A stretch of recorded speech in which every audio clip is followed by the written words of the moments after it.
Coco Gauff is not only winning Grand Slams, but she has now been officially coronated as the Footwear New Style Influencer of the Year at the 2025 FNAAs. This is a monumental, sparkling slap in the face to every competitor who thought that simply being world number one was enough. Forget the Grand Slam final victories. This is about shoes.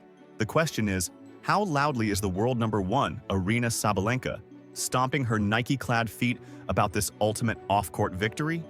Well, they should have given her the trophy at the start. I mean, if they knew what was going to follow, it was just two, but just from start to finish, the way that she played to win, directed traffic, hit every ball, just so impressive, Kevin. Do you honestly think a fashion award is more valuable than a major trophy? Or is this just another way for the universe to mess with Aryna Sabalenka?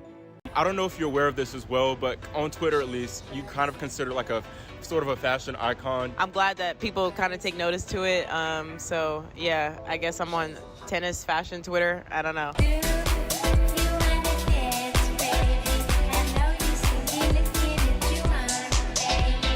The universe, it seems, has a deliciously cruel sense of humor. Imagine this utterly painful scenario. You are Aryna Sabalenka, the ferocious, dominant, world number one tennis player. You have battled back from paralyzing serving woes. You've collected 3 Grand Slam titles. You've spent a staggering amount of time on top of the world rankings. And you're even the second highest paid female athlete, just a shade behind your American rival. You are, by all accounts, ruling the WTA Tour with an iron, perfectly manicured fist. You have the athletic power, the wins, the respect, mostly. And then, what happens? Your rival, the young, equally talented but apparently far more stylish Coco Gauff, snatches an award that confirms she is cooler than you. It's the Footwear New Style Influencer of the Year award. The Shoe Oscar, if you can even believe that title. The timing is impeccable, truly magnificent for generating maximum theatrical misery. While Sabalenka is celebrating her hard-earned status as the WTA's consistent queen of the court, a position that requires grueling, unglamorous dedication, Gauff is sashaying onto a red carpet in New York, accepting a trophy for being distinct and inventive with her outfits. You can almost hear the shattering of Aryna's competitive spirit from across the globe. All that sweat, all that focus, only for Gauff to get headlines for a clever kilt. It's an award for influence, not for hitting a 200 kilometers per hour serve.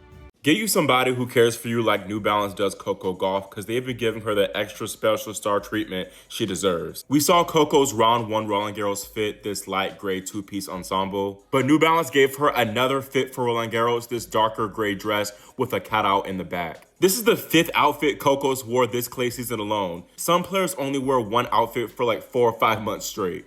She started in Stuttgart wearing this. She wore this for Madrid. She had a whole Miu Miu collab fit just for Rome. And now she has not one, but 2 new fits for Roland Garros. Coco's had day and night fits at the US Open the past few years, which Nike pioneered for a while. But Coco started her own new wave, having day and night fits at the Australian Open too.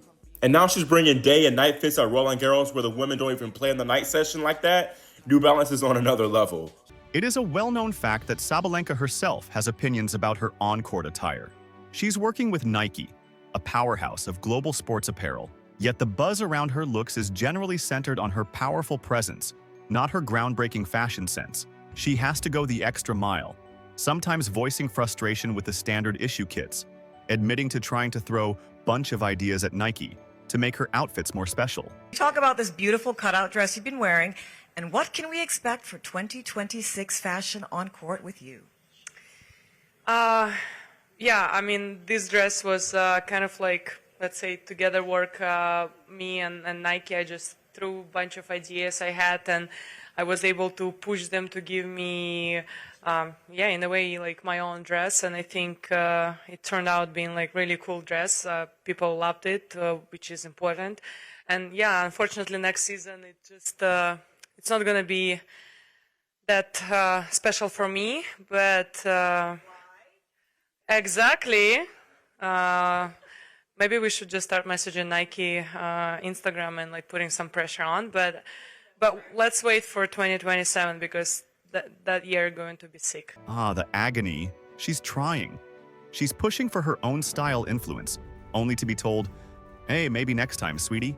And now, the Style Award, the ultimate validation of off-court branding, has gone straight to her Grand Slam final rival. The delicious irony of this situation is almost unbearable for the world number one. Gauff, on the other hand, is not just wearing the clothes, she's practically designing them. The news reports highlight that she is very hands-on in the selection and design of her outfits, especially for the Grand Slams. She participates in design meetings, cutting up fashion magazines and looking at Pinterest like a highly paid athletic teenager with a mood board. This isn't just a player showing up in a sponsor's dress. This is a legitimate, creative collaboration that produced things like the famously talked about New Balance X Miu Miu collaboration and the New Balance white kilt and corset top embroidered with butterflies and strawberries at Wimbledon. She is making choices, she is making statements, and most offensively, she's being rewarded for it. The comparison is utterly brutal. Sabalenka is praised for her power, her mental fortitude, and her world-beating consistency. She is a powerhouse, reaching her Grand Slam finals in a span of 10 majors between 2023 and 2025. That's machine-like dedication. Gauff is praised for her French Open title and Wuhan win, yes, but equally for her ability to light up social media with a fashionable twist on Wimbledon tradition. The former is a dedicated professional, the latter is a cultural force. The Style Influencer Award just officially tilted the scales of influence in Gauff's favor. Sabalenka may be world number one in tennis, but Gauff is now arguably world number one in cool. And let's not forget the recent history between these two champions. Their rivalry has had its share of spicy moments. After Gauff's French Open victory over Sabalenka, the one where Sabalenka let a set lead slip, the world number one, in a moment of pure, unedited competitive anguish, essentially dismissed Gauff's win. She publicly stated Gauff won the match not because she played incredible, just because I made all of those mistakes from easy balls. She even suggested her semifinal opponent, Iga Świątek, would have easily beaten Gauff. The message was clear. I lost it, you didn't win it. It was a clear demonstration of her competitive fire overriding her professional courtesy, a classic Sabalenka moment. Even if she later apologized privately and publicly, even resorting to a ridiculous TikTok dance to clear the air. The fact that she had to apologize at all for her unprofessional comments shows just how thin the ice is between them. Now, imagine that same Sabalenka, the one who couldn't bring herself to fully credit Gauff for a Grand Slam title, watching Gauff receive this Style Icon Award. This is the ultimate non-negotiable credit. There's no way to dismiss it as Gauff simply benefiting from Sabalenka's mistakes or bad conditions. This award confirms that Gauff's choices, her style, are definitively superior and more impactful. It's not a trophy for power hitting. It's a trophy for influence, the currency of the modern celebrity world.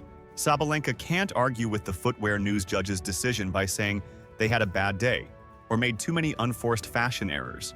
This is a clean, decisive off-court victory.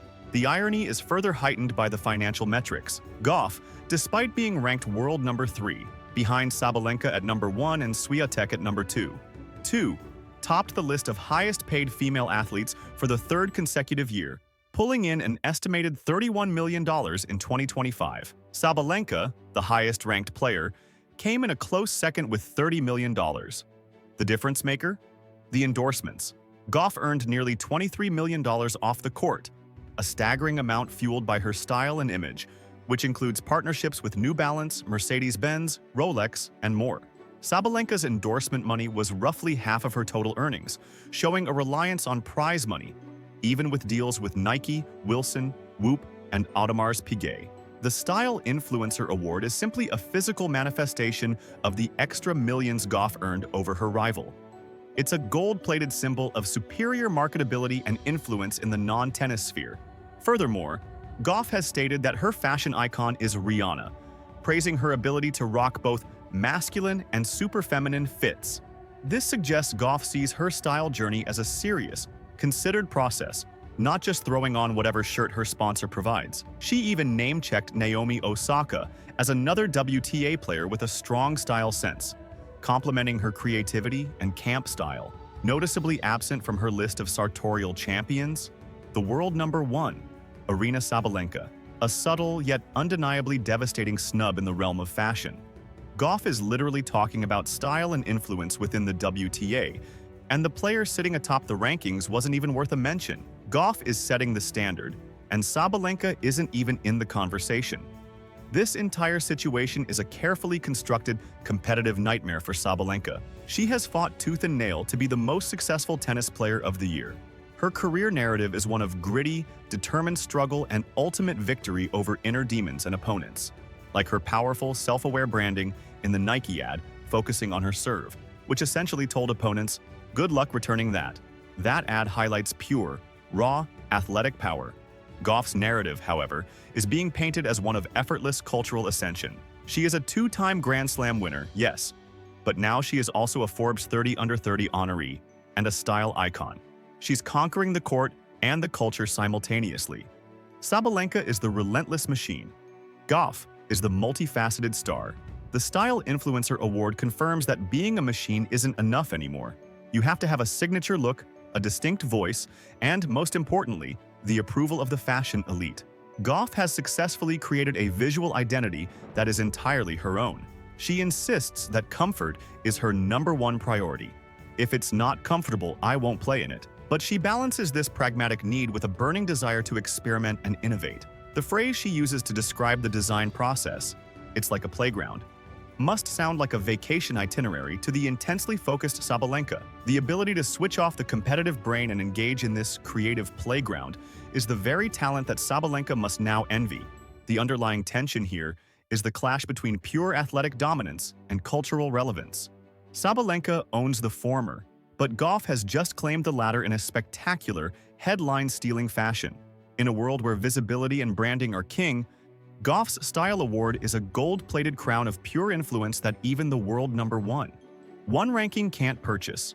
Sabalenka can win all the matches, but Gauff wins the attention, the high-end endorsements, and the crucial social media buzz. It's a total shift in the metric of success, and it is a move that must be causing Aryna Sabalenka nothing but pure, instant, unadulterated envy. She is dominating the court, but Gauff is dominating the zeitgeist. And in this modern era, that is the difference that matters most. The sting of this style victory is likely far greater than any regular match loss. A match loss is just a bad day at the office.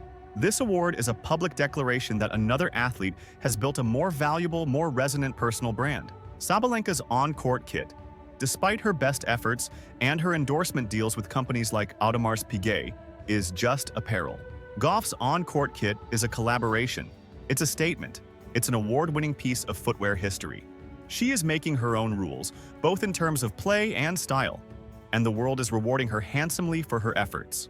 The only way for Sabalenka to compete now is to dramatically step up her fashion game, which, given her previous complaints about her Nike line, is a hurdle that may be higher than any Grand Slam final. She's got the power, but Gauff has the panache, and right now, panache wins prizes and bigger checks. Consider the cumulative effect of Gauff's offseason. She's not just resting, she's collecting titles that matter in the long run. Forbes 30 Under 30, Style Influencer of the Year. These are titles that transcend the fickle world of weekly tennis rankings. While Sabalenka's name dominates the WTA scoreboard, Gauff's name is becoming synonymous with culture and influence. It is the ultimate long game. A brilliant move that secures her legacy and earnings long after her serve slows down. Sabalenka, for all her hard-won supremacy on the court, is now playing catch-up in the game of celebrity branding. She has to find a way to make her fierce, powerful personality translate into a distinct, award-worthy style, or risk being forever known as the world #1 who was beaten in the style department. And that, truly, is the deepest cut of all. So, the style crown belongs to Coco Gauff, and the pressure is officially on Aryna Sabalenka to trade her power game for some power fashion. Being world #1 is fantastic, but being world #1 with the right shoes and a style award, that's the real victory. The tennis rivalry has now extended to the red carpet, and this award is the first point for Gauff in the offseason.